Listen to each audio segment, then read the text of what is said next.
Hey everyone, this is the Proposify Biz Chat, and I am Kyle Racki.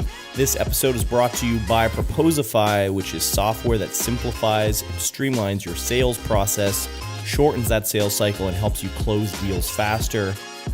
On today's episode, we're going to change things up, actually, and instead of this being me interviewing somebody on my podcast, I actually was a guest on another podcast called Founder Chat with Josh Pigford from Baremetrics, which is a great SaaS company that gives you insights and metrics into your customers and into your revenue.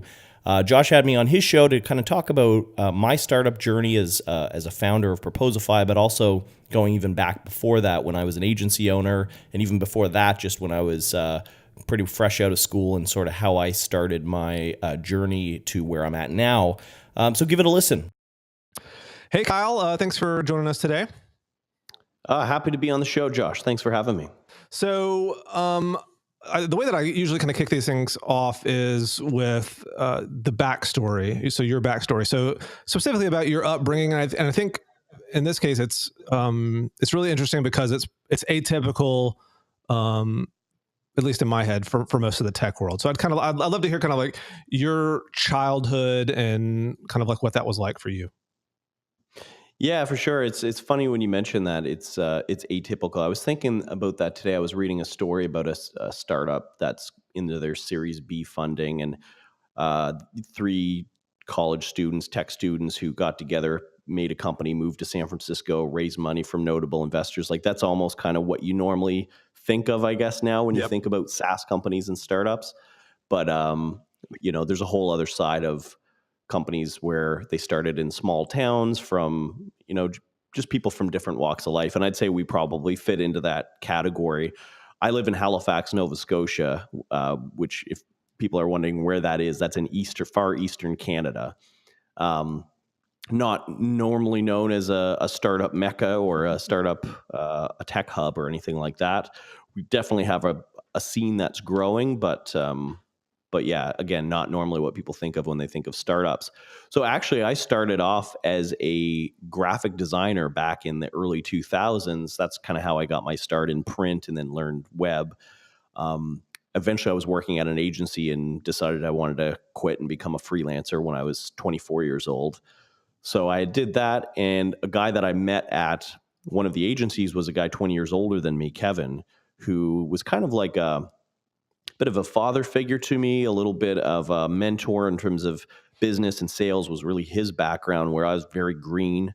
I just knew about design, and that was kind of it. So he kind of coached me to go to my own. But then after about 8 months of being a freelancer, I was like, I kind of miss being around people and being able to collaborate. And so I invited Kevin to join with me, and we started an agency together, which we ran for about 5 years.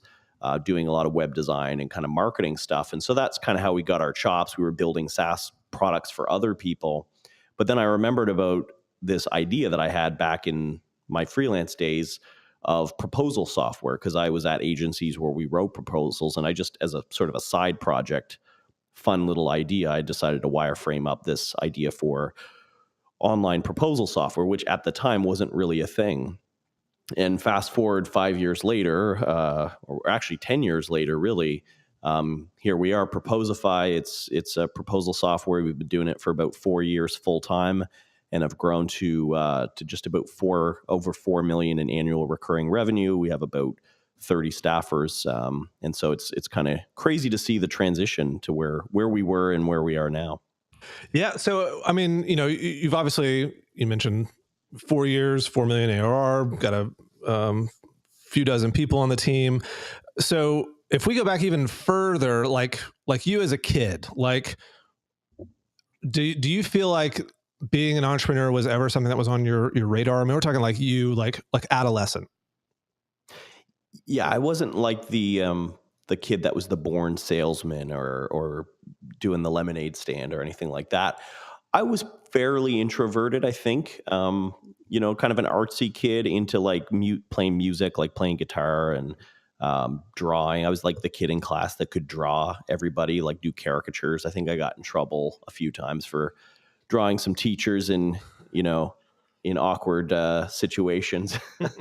But yeah, no, that was kind of me. I wanted to get into like digital art when I was in high school. That's where I thought I was kind of going, was like animation or 3D modeling or something like that. Kind of fell into graphic design. I didn't know what it was until I really was in community college. But when I think back, really, like the paper route was probably my first real experience as an entrepreneur. I'm kind of sad about the fact that newspapers and print has died, Mhm. because I think paper routes are such a great experience for kids who are entrepreneurial, because it's a whole different experience from just working at a job or working at McDonald's, where you don't have somebody standing over you. You're responsible for billing customers and getting payments and making sure that customers are happy and being able to go and sell new accounts if you want to. Like, you're rewarded based on your hustle. Yeah. I kind of like that about paper routes. And when I really think back, that was my first experience as an entrepreneur. And then, like, kind of moving forward into my 20s, I didn't really realize until, early to mid 20s, that I wanted to be my own boss. That, I didn't come from an entrepreneurial family, and they actually discouraged it for the most part. well, so two things I want to touch on there. So I think the paper route thing, and you mentioned like you kind of hate that, like this sort of that. I think of like one of the reasons that is sort of an interesting entrepreneurial venture is that it's this like physical product thing where there's lots of different aspects to it, but you're also trying to basically sell a product to someone. But it's also kind of like low pressure in that it's just a newspaper, right? I mean, like nobody dies if your paper doesn't get delivered or something screws up there, right? Oh, they get pissed though. Like, I mean, They get pissed. certainly people get mad about the most mundane things, but I to me, like the sort of new version of that is like, I think of like to me it's easier these days, or there's lots more tools at kids' disposal to actually produce something. So I think like here like we have a 3D printer and like electronic stuff and like these like CNC machines and stuff that, like, if any of my kids think of some like thing that they would want to make and sell, we have the means for them to produce it and then go out and sell it, right? Like it's a little bit more high tech version of that. But I still think, And even oh service too, sure, right? Like, back in my day, at my in the 90s, like, kids were still shoveling driveways here right, in Canada, where we get snow. I know there's a few places in the States where you do too, shoveling driveways or mowing lawns in the summertime. Like, that's saying, okay, what can I do that's of value for right. somebody else, that saves them time, that I can charge for, right? And nowadays, it's like it's all online. It's like kids can probably code websites or produce YouTube videos better than a lot of adults, so you can sell that service. Absolutely. And I think, like, to me that's the kind of thing that to me is more interesting when a kid like wants to go down that route, is is not the like, let me go find a place I can go get a job, but like, how do I make my own source of income? There's a really good YouTube video. Well, it's on YouTube. It's actually, I think, a TED Talk by Cameron Harold on how to teach kids entrepreneurship. And one thing that he talks about is that instead of giving his kids chores and saying, oh, if you clean your room and do this and that, we'll pay you at the end of the week, because that's teaching your kid to be an employee. He Yep. actually says he encourages his kids to come to him and with ideas for jobs or things that they can sell him, and actually negotiate on price, which is kind of a better way to teach them entrepreneurship. That's really interesting. Yeah, I'll try that with my kids. Yeah.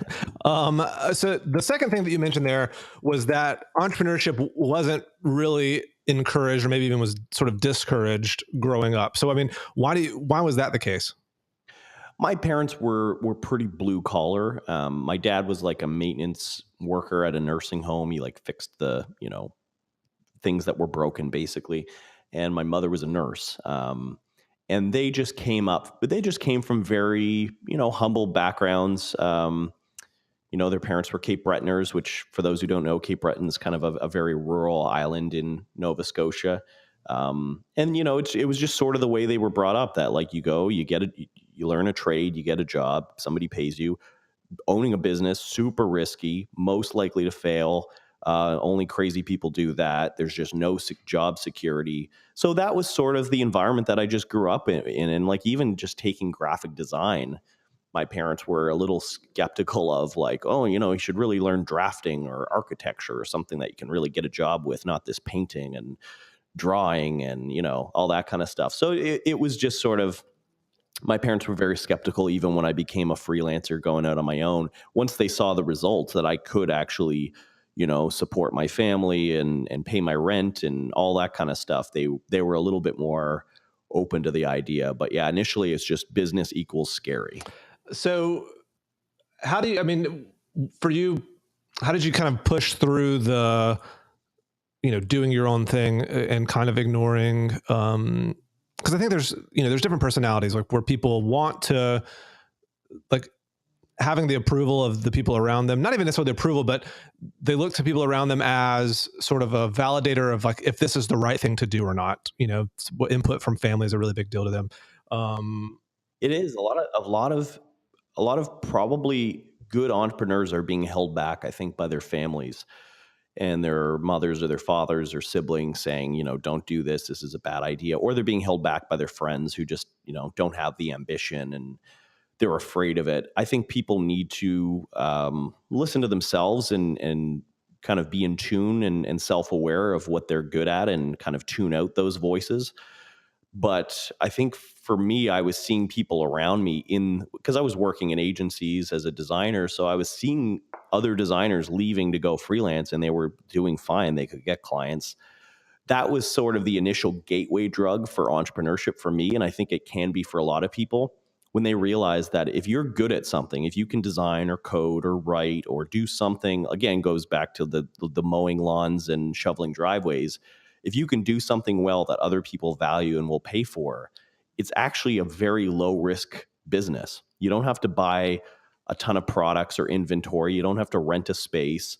You really just say, hey, do you want me to do this? Negotiate a price and do it. And if you can't be a freelancer, if you can't make it as a freelancer, you probably can't make it as an owner of a large business or a product or a service business. And you can kind of use freelance as a way to test out whether or not this is your thing. And if it doesn't work out, it's low risk. You just go back to work for somebody. Yeah, I think to me, that's a really interesting part about entrepreneurship is that, I mean, it's something you've been doing for a long time. I've been doing it for 15 years.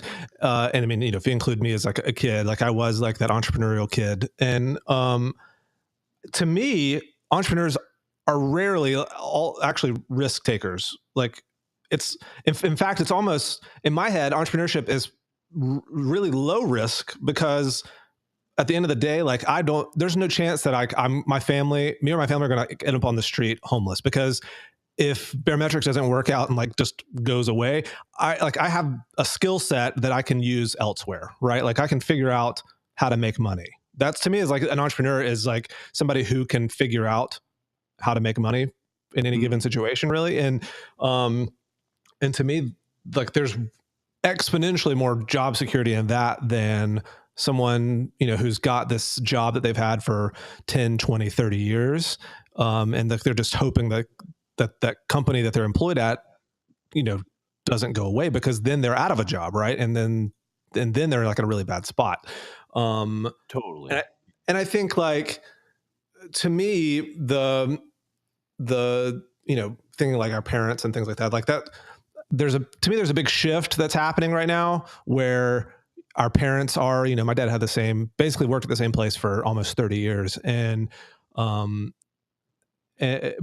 was super typical of that generation. But now it's very rare that somebody sticks around that long, more than even like 5 years at the same place. Right.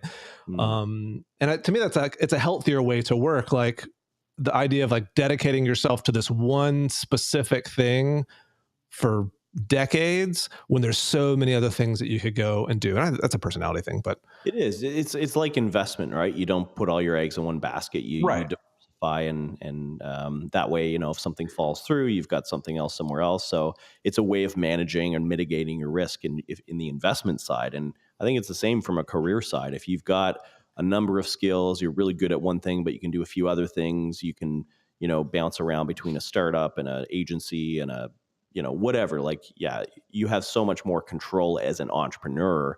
I mean, even as an employee, doing that model of just sort of being able to move around to different companies. But yeah, certainly as an entrepreneur, you're in total control. Nobody can fire you unless you raise a ton of money and you've got a board of directors who want to fire you. That can happen. But for the most part, you're pretty immune to being fired. The worst thing that can happen is customers don't pay you and you have to lay people off until you're the last one. I mean, that's certainly a risk, but then you can always transition to another company. My first company, the agency, was what I consider a failure in terms of it wasn't working. We were in debt. We, sometimes struggled to make payroll, and we just got to the point where we handed it off to somebody else to run with sort of a type of acquisition, but more or less just sort of, hey, take the business and run with it. But you have options, I guess, is the point, right? Yeah, absolutely. So, you went to school. Did you go to school for graphic design? I did. Yeah. I went to like the Nova Scotia Community College. Okay. That's right.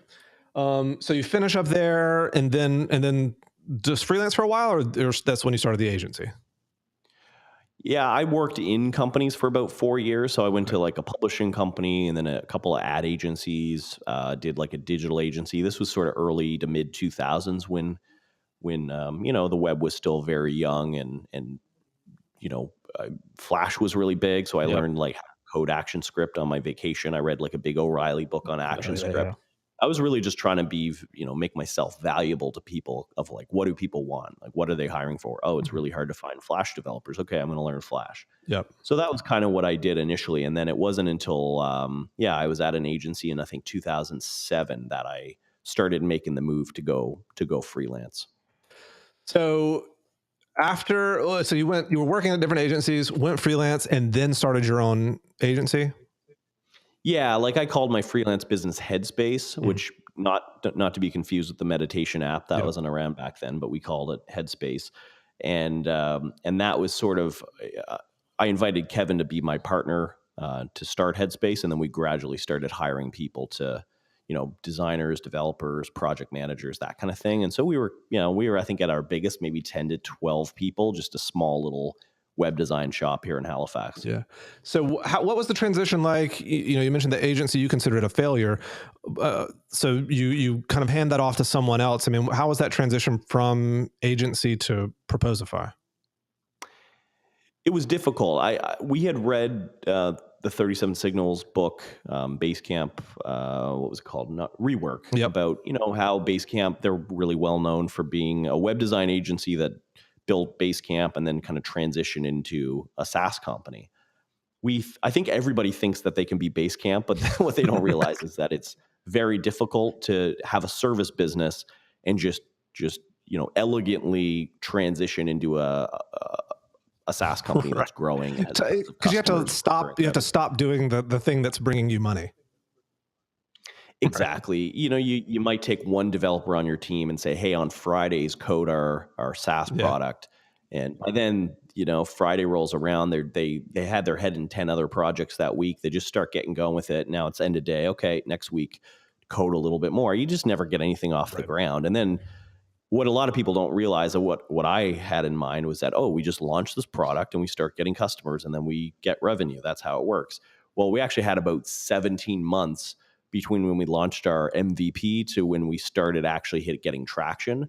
It was 17 months of just flatness, of just getting people in the product, having them not convert or having them sign up to one of our paid accounts and then cancel the next month. We had like 5 to 10 customers flatline just for about 17 months between, while we were running the agency to as we transitioned out of it and raised a little bit of money for Proposify. So it was a hard transition for sure. It's probably the most difficult 1 to 2 years that I've ever had. How do you, 17 months is a long time to have this thing and either, I assume you're trying to balance that with the agency stuff. And I mean, how did you not just decide like the agency stuff brings in more money than this, and this thing is not growing? So, but I mean, how do you keep that going? Like, how do you push through all that? I think it would have been more difficult if the agency was really successful in bringing us a lot of money, but it wasn't, because I was really bad at running an agency and I didn't know what I was doing. And it was a struggle. And I just frankly hated doing it. I hated working with clients. I hated the sales process of trying to get clients, keep them happy, and keep our projects in scope. Like, I just wasn't really that good at running it. And so I rathered, and Kevin was the same. We would rather just bet it all on this SaaS product and like kind of go down with the ship than to try to keep this agency afloat for the next 5 to 10 years. I think every agency has about a 5 year testing period where you either realize you hate doing this and you want to do something else, or this is your thing, then you do it forever until you're retired. But for us, it was like, I'd rather go work for somebody else than try to run an agency. So, we basically just, it was just a bit of faith in each other and on the product. We knew we were solving a difficult problem. We knew that people wanted this software to work, and we were able to get people interested in talking about it. So I think that was sort of the clue that we're on the right track. Just the product isn't good enough. We need more time. We need more resources to get a product that actually solves the problem for people. So where did the shift happen where you go from a year and a half of no growth to the project itself start growing? Like what changed? So what changed was, initially when we launched the MVP, we were running the agency. The best move we ever made was we hired a developer, and we were actually able to get some government funding for this, like a grant program where they cover a large portion of the person's salary. We were able to get a developer, Jonathan, who's now our CTO, to just come into the agency and work 100% full-time on Proposify. If that didn't happen, we wouldn't be here today. That was an essential shift that needed to happen. And I think Basecamp even did something similar where like DHH, just worked 100% on Basecamp. Yeah. He wasn't working on client work. So that's kind of like step one. I was working a lot on customer development and product design and just trying to make sure we were building the right thing. And that I was doing that while, running the agency, and Kevin was working on keeping the agency afloat. But once we figured out we wanted to sell this thing, get rid of it, and just focus 100% on Proposify, that process was basically just trying to get rid of the agency and keep working on the startup. It was around, I think, April of 2014 that all the stars finally aligned after, months of just grueling, robbing Peter to pay Paul. We finally closed a seed round for Proposify. It was like $270,000. Not a lot of money, but just something to kind of free us up to like leave the agency. 3 of us just work full time on the product, and then start really trying to like get a product out the door that solved people's problems. And so from the time we raised the money in April, it was probably May, June. It was probably another 4 months before we started to see our customer numbers double every month. And once we started getting into September, October, we went from like 10 customers to 100. We were like, okay, I think we're onto something. It's interesting that that was sort of your experience where once you were able to have full-time focus on it, that really, it took. So an interesting correlation here, or a similar story, I think, is like Nathan Barry at ConvertKit. So same sort of deal where for, I don't know, maybe 2 years, it was flat. I mean, like $1,000 a month kind of MRR, and it was just sort of sitting there, and he's like focusing on writing books and producing content and stuff and trying to make ConvertKit grow, but it was very sort of on the side thing. And then as soon as he focused, he changed almost nothing with the product, but just like focused on it, figured out how to market it, and all of a sudden it exploded, right? And I think a lot of times, especially entrepreneurs who are capable of like have a lot of skills, maybe not, they're not like amazing at any one of those any single given skill, but like they're just able to do lots of things. It's easy to do lots of things and to, diversify, but at the same time, there's something to be said of going 100% on something to, see its full potential, Absolutely. And, I still talk, even though we think that everybody knows this, everybody knows you should focus on one thing and do it really well if you want to have any major success. I still talk to entrepreneurs every day who don't get it, or they just buck against this advice, and they're like, no, you always hear you got to focus. No, I want to be a musician, and I want to, have my album blow up, and I want to do like, my freelance agency service thing, but I want to do my side hustle where I've got this like cool social networking startup that I'm like, and I don't know how to get this through people's heads to be like, all three are going to be at 10, 20, 30% Yep. maybe forever until you decide to go on one thing. I don't know. There's still a lot of resistance to this idea of focus. I think part of it is that when you focus hard on something, it's like it's putting everything in one basket, and then and it sort of acknowledges that, or it increases the possibility that you could sort of dramatically fail at it, right? Whereas if you spread yourself out, you can be like, well, this little thing didn't work, but this other thing is still working. Like you kind of like keep limping along. But if you put it all in one basket, it sets you up to actually, like go down in flames. It's a bit of shiny ball syndrome too, right? Yeah. It's there are people, and I think entrepreneurs are maybe a bit more inclined this way, to just be very easily distracted and easily bored. And so if, when you get into the guts of trying to get a startup to take off, especially when you have put everything into it and it's not working, you have to resist that tendency that we all have to just give it up and just, okay, this isn't working, or it's too hard, or it's too boring, it's tedious, like whatever that voice in you that's telling you to. It's like that voice when you start running the first 10 minutes or doing any sort of physical activity. Your voice is like, no, just sit down, have a coffee. You know what I mean? Stop doing this painful thing. It's not fun. And you just have to push through it. Yep, totally. Okay, so you guys, you finally start getting some growth and seeing it really sort of take off. I presume relatively quickly the Proposify starts doing better than the agency itself was doing. What was that like for you to sort of realize, hey, I'm on to something that's actually working? Yeah, I mean, we had been out of the agency for close to a year by the time Proposify started really taking off, and that was, it felt great. It felt like we were sort of validated. Okay, maybe we're not idiots. Like maybe we can actually pull off a business and not struggle.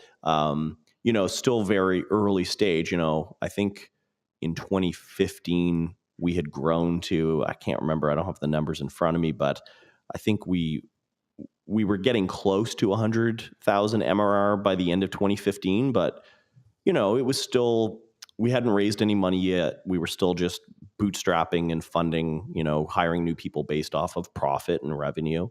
And we resisted the urge to raise money, but yeah, it was pretty crazy, like how growth works. A lot of people think it's linear and it just sort of, you just start growing month over month, but in actual fact, growth gets easier the farther you are into it. Until it doesn't, there's sort of that S curve you've probably seen, where it's like it took us 4 years to get to 1 million ARR. It took us 3 years or something like that. But then the next year we got to 3. So in 1 year we tripled.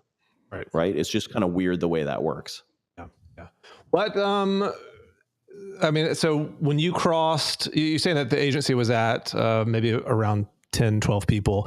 What was it like going for, you're managing a team that's, was twice that size? I mean, like what sort of struggles or issues were it, or was it to balance a team that's like double the size of anything you had managed before? Oh, I mean, there's a world of difference between managing a team of 10 people and managing a team of even 30, right? Or 40 or 50, which is where we're going in terms of how big we're scaling by the end of the year.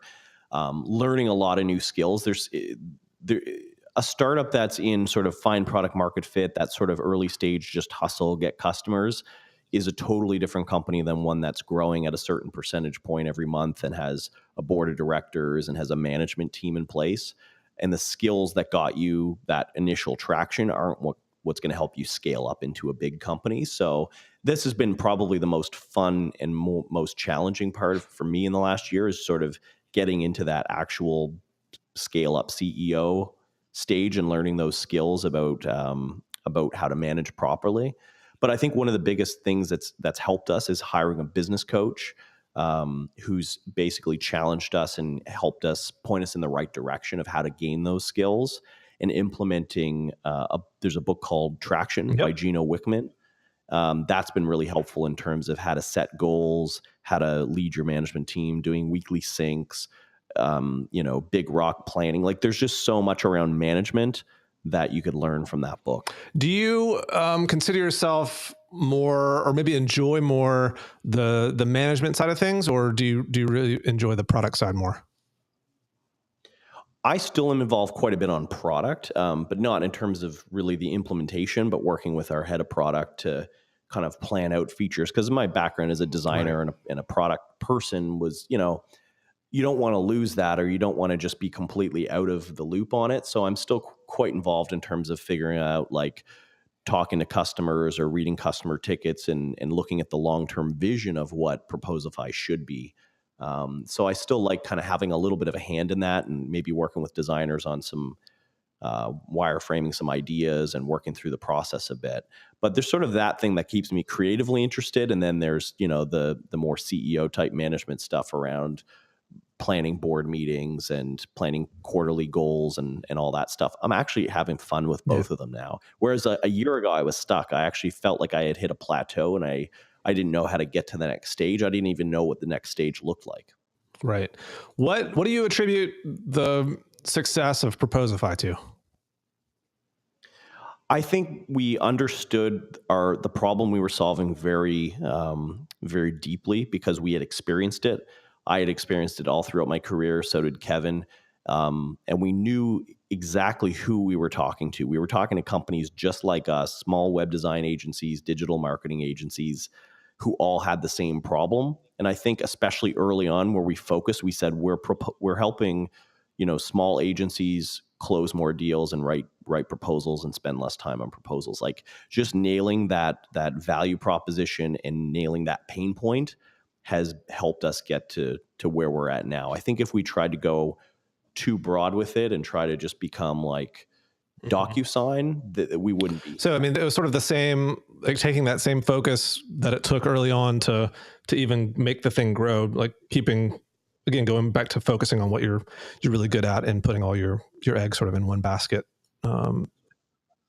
At least early on, like we are broadening out now as we're sort of getting into scale mode. We're still, we don't want to be all things to all people, but to that first couple of years, if people can really focus on one core customer base and understand them intimately.